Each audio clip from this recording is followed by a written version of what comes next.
नमस्कार प्रेक्षकांनो, ठरलं तर मग या मालिकेच्या येणाऱ्या भागामध्ये जबरदस्त असा ट्विस्ट येणार आहे. तर प्रेक्षकांनो, लवकरच इथे प्रतिमाच्या मदतीने सायली आणि अर्जुन प्रियाचा खोटारडेपणा सगळ्यांच्या समोर आणणार असतात. कारण प्रतिमाच्या हाती खूप मोठा पुरावा लागलेला असतो. नागराजच्या कपाटातलं गाठोडं इथे सुमनच्या हाती लागल्यानंतर ते प्रतिमाच्या हाती लागतं आणि त्यामुळे त्या गाठोड्यामध्ये असणारा प्रियाचा जो फोटो असतो तो फोटो बघितल्यानंतर खूप मोठ्या सत्याचा उलगडा झालेला असतो. तेव्हा त्या फोटोची शहानिशा करण्यासाठी प्रतिमा आता एक चालाकी करते आणि ती अर्जुन, सायली, मधुभाऊ यांना तो लहानपणीचा प्रियाचा फोटो दाखवते. तेव्हा मधुभाऊ खूप मोठ्या सत्याचा उलगडा करतात आणि म्हणतात की हा फोटो तर प्रियाचा आहे. तेव्हा इथे प्रेक्षकांनो, तो फोटो बघितल्यानंतर मधुभाऊ इथे प्रियाचं म्हणजे तन्वी किल्लेदार हिचा फोटो आहे असं सांगितल्यानंतर प्रतिमा म्हणते की नाही, माझी मुलगी तन्वी तर अशी कधीच दिसली नाही आहे. तेव्हा इथे मधुभाऊ आता खूप मोठ्या सत्याचा उलगडा करतात आणि म्हणतात, ही लहानपणीची प्रिया आहे. तेव्हा इथे प्रतिमा म्हणते की याचा अर्थ ही जर लहानपणीची प्रिया आहे तर ही माझी तन्वी नाही आहे. त्याच्यामुळे प्रेक्षकांनो, मधुभाऊंना फोटो दाखवल्यानंतर इथे मधुभाऊंनी प्रतिमाला सांगितलेलं असतं की प्रिया ही खरी तन्वी नाही आहे. त्याच्यामुळे आता इथे प्रिया तन्वी नसल्याचा खुलासासुद्धा तिथल्या तिथे झालेला असतो आणि इथे प्रतिमा आणि त्यानंतर संपूर्ण सुभेदार किल्लेदार यांच्यासमोर या गोष्टीचा खुलासा झालेला असतो की जी मुलगी रविराज काकांच्या इथे तन्वी म्हणून आत्तापर्यंत राहते, मुळातच ती तन्वी नाही आहे. त्याच्यामुळे प्रिया तन्वी नसल्याचा सुद्धा खुलासा या ठिकाणी आज होणार आहे. तर प्रेक्षकांनो, इथे आता नागराजच्या कपाटातील गाठोडं प्रतिमाच्या हाती कसं काय लागतं आणि त्याचबरोबर त्या फोटोची शहानिशा करण्यासाठी प्रतिमा सुभेदारांकडे कशी जाते, आजच्या भागामध्ये सविस्तरपणे आपण बघूया. तर प्रेक्षकांनो, आपण बघितलं इथे आता प्रियाने नागराज, महिपत आणि साक्षी यांना ब्लॅकमेल करण्यासाठी एक व्हिडिओ तयार केलेला असतो.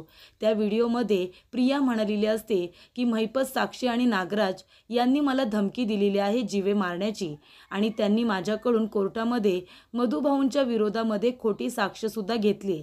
तेव्हा इथे मी साक्ष देण्यासाठी नकार दिला तर या तिघांनी मला जीवे मारण्याची धमकी दिली, म्हणून मी यांच्या सांगण्यावरून मधुभाऊंच्या विरोधात खोटी साक्ष दिलेली आहे. नाहीतर या सगळ्याशी माझा काडी मात्र संबंध नाही. तर इथे आता तिने नागराज, महिपत आणि इथे साक्षी तिघांना सुद्धा तिच्या त्या व्हिडिओमध्ये अडकवलेलं असतं आणि प्रियाने त्यांनाच धमकी दिलेली असते की यापुढे जर तुम्ही मला जीवे मारण्याची धमकी दिली किंवा माझं सत्य कुणाला सांगण्याचा प्रयत्न केला तर ही व्हिडिओ आहे ना ती मी व्हायरल करेन आणि मग सगळ्यांना तुमच्या तिघांचा खरा चेहरा काय आहे ना ते सुद्धा कळेल. तेव्हा इथे सगळेजण आता प्रियाला घाबरत असतात, कारण जर आपण प्रियाला काही बोललो, तिला आपल्या टीममधून बाहेर काढलं तर ती आपला व्हिडिओ व्हायरल करेल असं नागराज, महिपतला वाटत असतं.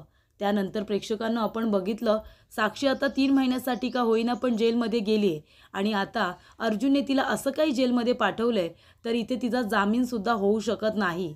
त्याच्यामुळे महिपत आता कितीही हातपाय आदळतोय पण तो त्याच्या मुलीला काही बाहेर काढू शकत नाही आहे.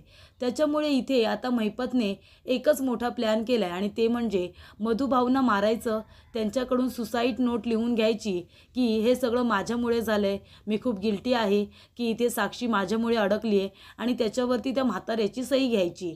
त्यानंतरच माझी मुलगी सुटू शकते, कारण तिला निर्दोष सिद्ध करण्यासाठी महिपतकडे एकसुद्धा ठोस पुरावा नाही आहे, कारण ती गुन्हेगारच आहे. तिनेच विलासचा खून केला आहे. तिला निर्दोष सिद्ध करण्यासाठी आणि या केसमधून बाहेर काढण्यासाठी महिपतने आपल्या मुलीसाठी खूप प्रयत्न केले.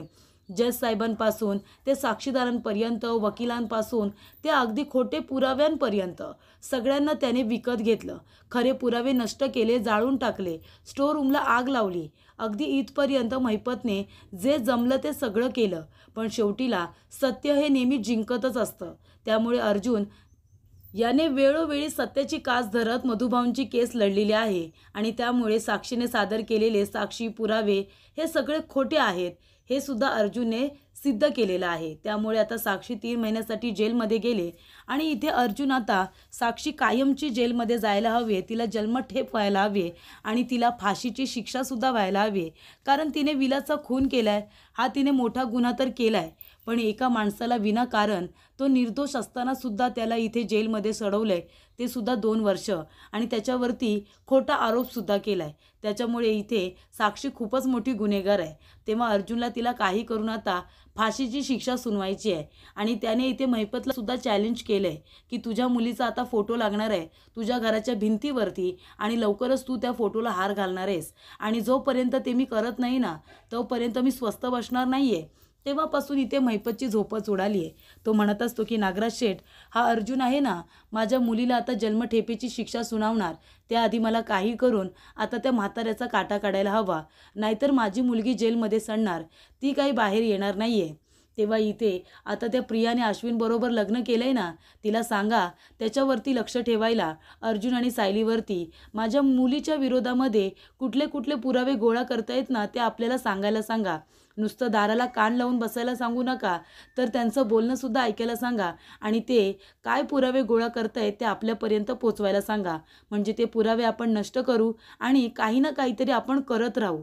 फक्त त्यांची माहिती आपल्यापर्यंत त्या प्रियाला पोचवायला सांगा, असे इथे आता महिपत नागराजला म्हणतो। नागराज फोन करून आता सगळं काही प्रियाला सांगतो।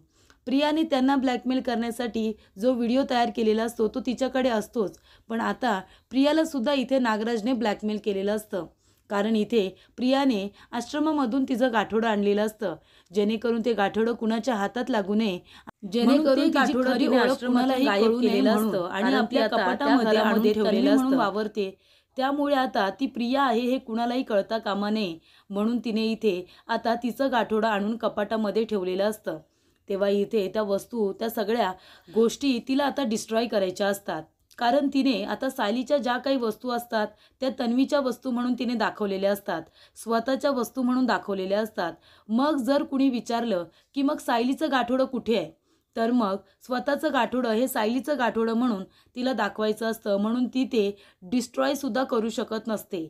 पण नंतरला ती म्हणते की हे गाठोडं जर माझ्याजवळ राहिलं तर मीच गोत्यात येऊ शकते, म्हणून ते गाठोडं तिने कपाटामध्ये लपवून ठेवलेलं असतं। पण इथे आता प्रिया कुणाचं काही ऐकत नसते, ती महिपतसारख्या माणसाला सुद्धा आता घाबरत नसते, त्याला भाव देत नसते, सगळ्यांच्या वरचढ ती बोलत असते, स्वतःला खूपच जास्त शहाणी समजत असते। नागराजच्या ते लक्षात येतं की प्रिया आता कुणाला ऐकणार नाहीये, कारण तिने आमचा व्हिडिओ तयार केलाय आणि ती आम्हाला सगळ्यांना ब्लॅकमेल करते। असं काहीतरी करायला हवं की प्रियाला सुद्धा आता आपल्या ताब्यात ठेवायला हवं, तिला सुद्धा ब्लॅकमेल करायला हवं।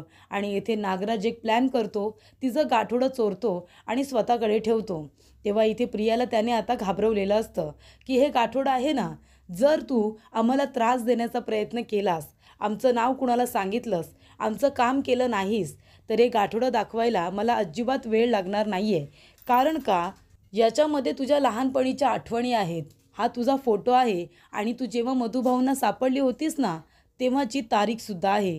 तेव्हा मी हा फोटोसुद्धा सगळ्यांना दाखवेन आणि मी लगेच सांगेन की हा लहानपणीचा प्रियाचा फोटो आहे।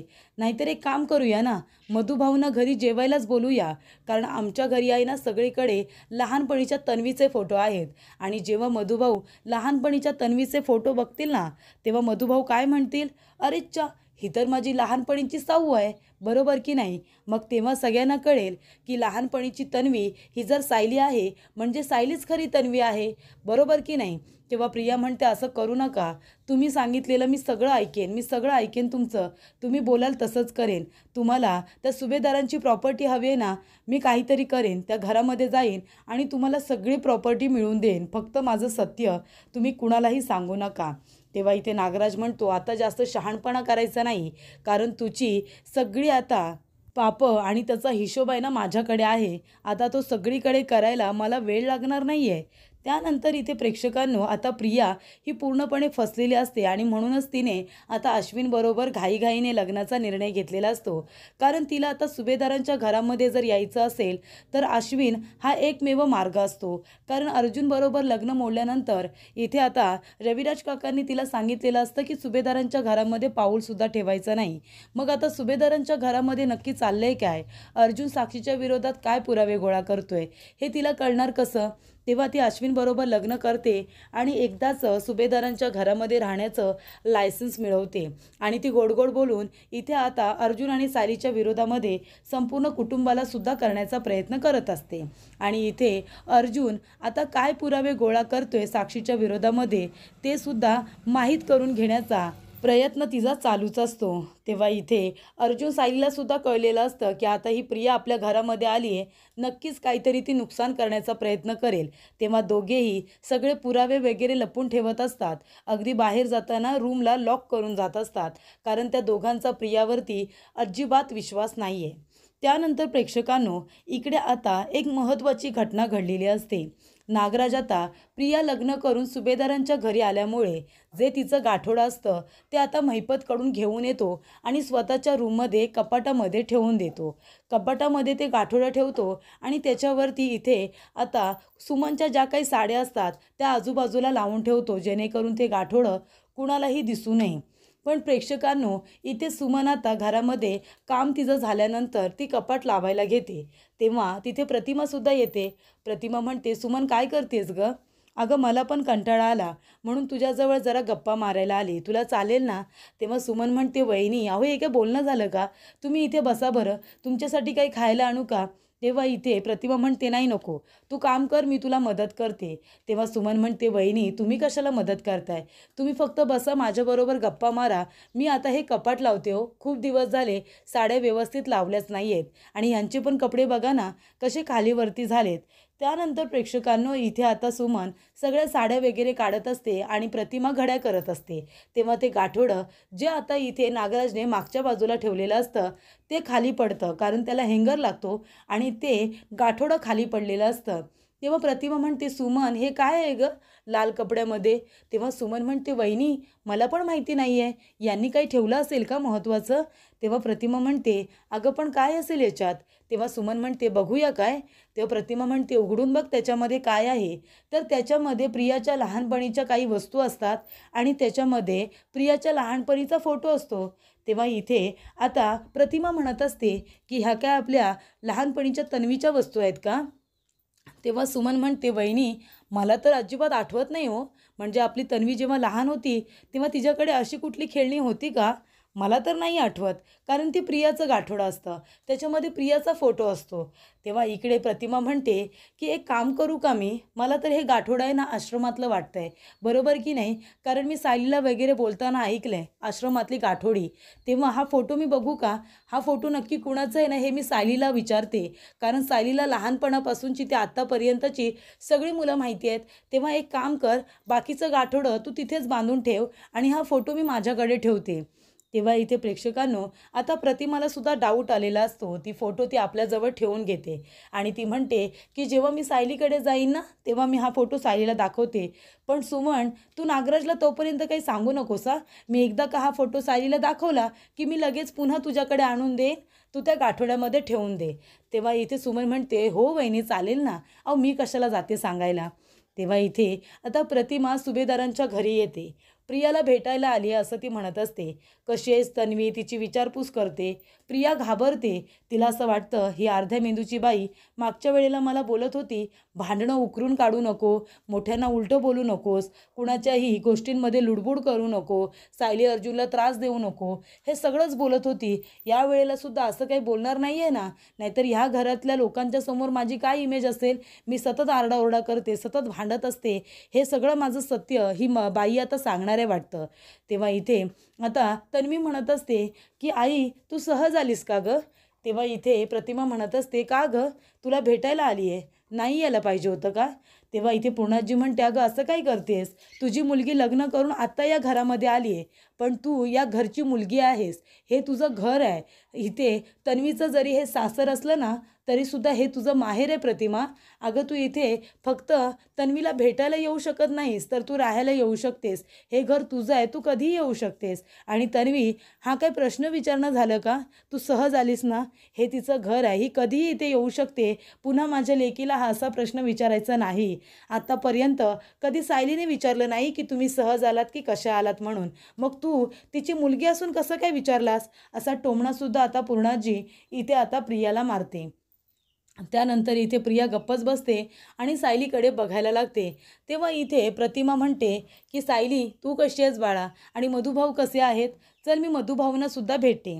तेव्हा सायली म्हणते, चला ना प्रतिमा आत्या. तेवढ्यातच अर्जुनसुद्धा आता स्टडीमधून बाहेर येतो. प्रतिमा आत्याला भेटून त्यालासुद्धा छानच वाटतं. त्यानंतर इथे आता प्रिया म्हणत असते की चल मी पण येते तुझ्याबरोबर. प्रतिमा म्हणते त्याची गरज नाही, तू एक काम कर, तू इथेच थांब, यांच्याकडे लक्ष दे, मी मधुभाऊंना भेटून येते, तू कशाला येतेस माझ्याबरोबर? तेव्हा इथे आता प्रिया तिथेच उभी राहते, कारण घरातले सगळेच तिथे असतात, अश्विन वगैरे. प्रतिमा, सायली आणि अर्जुन तिघेही जण मधुभाऊंना भेटायला त्यांच्या रूमकडे जातात. तेव्हा प्रतिमा आत्या म्हणत असते, मधुभाऊ कसे आहात तुम्ही? तेव्हा मधुभाऊ म्हणतात, या प्रतिमाताई या, तुम्ही कशा आहात? दोघेही जण एकमेकांची छान पद्धतीने अगदी इथे आता विचारपूस करतात. तेव्हा प्रतिमा आत्या त्यांच्याबद्दल आता विचारते आणि म्हणते की आश्रमाबद्दल काहीतरी सांगा ना, म्हणजे सायली तुम्हाला कधी भेटली, प्रिया तुम्हाला कधी भेटली, याबद्दल मला थोडी माहिती द्या ना, माझी तन्वी तुम्हाला कधी भेटली? तेव्हा इथे प्रेक्षकांनो, मधुभाऊ म्हणत असतात की मला साऊबाळा भेटली, ती म्हणजे ती ज्या दिवशी मला भेटली त्या दिवशी मी तिचा वाढदिवस साजरा करतो. आणि ती वाढदिवसाची तारीखसुद्धा मधुभाऊ सांगतात. आणि ती वाढदिवसाची तारीख म्हणजे अर्जुनच्या वाढदिवसाची असते आणि तोच दिवस त्यांच्या अपघाताचा दिवस असतो. तेव्हा इथे जेव्हा मधुभाऊ असं म्हणतात की त्या दिवशी मला सायली मंदिराच्या एका बाजूला बसलेली भेटली, कारण तिच्या गाडीचा अपघात झाला होता. ती मला सतत त्या जंगलाकडे बोट करून दाखवत होती. तेव्हा तिथे एक गाडी तर पडली होती, पण आजूबाजूला कुणीही नव्हतं. गाडीसुद्धा अर्धी जळलेली, त्याच्यामुळे मला माहितीसुद्धा काढता आली नाही. पण मी त्यावेळेला माझ्या साऊबाळाचा एक फोटो काढला होता आणि ज्या दिवशी मला सापडली त्या दिवसाची तारीखसुद्धा त्या फोटोवरती मागे लिहून ठेवली होती. कारण जर तिला शोधत कुणी माझ्याकडे आलं, तिची ओळख देता येईल, तिची ओळख पटवून देता येईल आणि मलासुद्धा लक्षात राहील ती कधी मला सापडली होती. यासाठी मी प्रत्येक मुलगा किंवा मुलगी माझ्याकडे आश्रमामध्ये येत होते तेव्हाचा त्यांचा फोटो आणि त्याच्यावरती तारीख त्या दिवसाची मी टाकून ठेवत होतो आणि तोच दिवस मी त्यांचा वाढदिवस म्हणून सुद्धा साजरा करत होतो. तेव्हा इथे माझी साऊबाळा त्या तारखेला आली होती आणि प्रिया ही 4 वर्षांची होती. आणि प्रिया मला जेव्हा सापडली तेव्हा ती शाळेच्या ड्रेसवरती होती आणि एक बाई, मला चांगलंच आठवते प्रतिमाताई, प्रियाला एक बाई घेऊन माझ्याकडे आली होती. तिने माझ्याकडे प्रियाला सोपवलं आणि ती निघून गेली आणि परत कधीच आली नाही. पण ती बाई तुम्ही तर नव्हतात ना, मग मला तुम्ही कशा नाही दिसलात कधी? तेव्हा इथे प्रतिमा म्हणते, कारण माझासुद्धा त्या तारखेला अपघात झाला होता, ज्या तारखेला सायली तुम्हाला सापडली होती आणि त्यानंतर 20-22 वर्ष मी घरीच आलेले नाही आहे. तेव्हा इथे प्रेक्षकांनो, आता काही गोष्टी प्रतिमासमोर उलगडल्या जात असतात. तेव्हा प्रतिमा म्हणते, अच्छा, म्हणजे ज्या वेळेला तुम्हाला प्रिया म्हणजे तन्वी भेटली तेव्हा ती 4 वर्षांची होती आणि सायली ही 6 वर्षांची होती. तेव्हा मधुभाऊ म्हणतात, अगदी बरोबर. तेव्हा प्रिया म्हणते की काय चाललं असेल या लोकांचं, काय बोलत असतील, माझ्याबद्दल काही सांगत तर नसतील ना आईला? त्यानंतर इथे आता प्रतिमा म्हणत असते, मधुभाऊ, मी जर एखादा फोटो तुम्हाला दाखवला तर तुम्ही बघून सांगाल का तो फोटो कुणाचा आहे ते? तेव्हा इकडे आता प्रतिमा म्हणते की सायली, आधी हा फोटो तू बघ आणि सांग कुणाचा आहे. तेव्हा सायली तो फोटो बघते आणि म्हणते की हा फोटो तर प्रियाचा आहे. त्याच्यानंतरला इथे मधुभाऊंना सुद्धा दाखवते. तेव्हा मधुभाऊ म्हणतात की हा तर लहानपणीचा प्रियाचा फोटो आहे, पण तो तुम्हाला तर माहिती असेल ना, प्रियाचे असे अनेक फोटो तुमच्याकडे असतील, नाही का? तेव्हा प्रतिमा म्हणते, नाही, प्रियाचे असे फोटो तर आमच्याकडे नाहीच आहेत, कारण माझी लहानपणीची तन्वी अशी दिसतच नाही. तेव्हा इथे प्रेक्षकांनो, प्रतिमाने खूप मोठ्या सत्याचा उलगडा केलेला असतो. ती मधुभाऊंना म्हणते, जर ही प्रिया, ही तुम्ही म्हणताय की ही जर माझी तन्वी आहे तर मी म्हणते की ही माझी तन्वी नाही आहे. कारण का, माझी मुलगी जेव्हा हरवली, माझ्यापासून दूर झाली, तेव्हा ती 6 वर्षांची होती आणि ज्या वेळेला अर्जुनचा वाढदिवस होता, त्यावेळेला आमच्या गाडीचा अपघात झाला होता आणि मी, रविराज आणि आमची तन्वी आम्ही तिघे एकमेकांपासून वेगळे झालो आणि ती तारीख म्हणजे ज्या वेळेला सायली तुम्हाला भेटली, त्या दिवसाची तारीख. ती म्हणजे अर्जुनच्या वाढदिवसाची तारीख आहे. तेव्हा इथे खूप मोठं सत्य आता बाहेर आलेलं असतं आणि प्रतिमा म्हणते तुमचा विश्वास बसत नसेल ना. आणि इथे प्रतिमाने आता लहानपणीच्या तन्वीचा फोटो आणलेला असतो आणि प्रतिमा म्हणते की हा बघा मधुभाऊ, ही आहे माझी लहानपणीची तन्वी आणि तुम्ही म्हणताय की ही माझी प्रिया आहे म्हणून. तेव्हा इथे प्रेक्षकांनो, मधुभाऊ आता लहानपणीच्या तन्वीचा फोटो बघतात आणि म्हणतात तर ही तर माझी साऊ बाळा आहे, हा सायलीचा फोटो आहे. तेव्हा इथे काहीतरी गडबड आहे हे आता चौघांच्याही लक्षात आलेलं असतं.